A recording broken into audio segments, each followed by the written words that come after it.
Këtu jemi me Megin, një nga kursantet e talentuara të autoshkollës.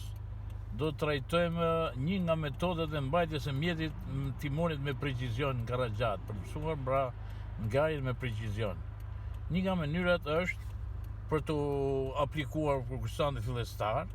Marrim 3 copa plastelin, një nga të cilat shohim pasqyrën e krahut majt, ku të rri kursia nga e majta, vej atje, ku të rri vija e kursis nga e majta, vej atje, bukur.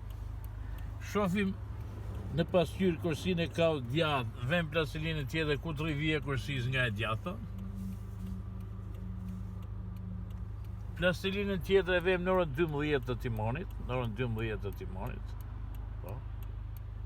Dhe këtë metodë e përdorim për të majtë mjetin me precizion. Korrigjimi bëhet me nga gjysmë minuti. Majtas djathtas, korrigjimi, pra me nga gjysmë minuti.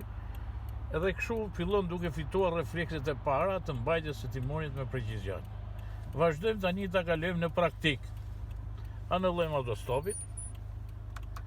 Fusim marshën e parë, hapim sinjalin, ulim sinjalin poshtë, ulim frenin e dorës. Tani mbajmë me precizion timonin në orën 12 dhe në 2 vijat e kursisë majtës e djathtas mbajmë mjetin, ecim. Lëshoj friksionin nga dalë. Po, vazhdojmë ngajin e mjetit me precizion. Po, shumë mirë, vazhdojmë, bravo Megi, suksese Megi, shumë mirë.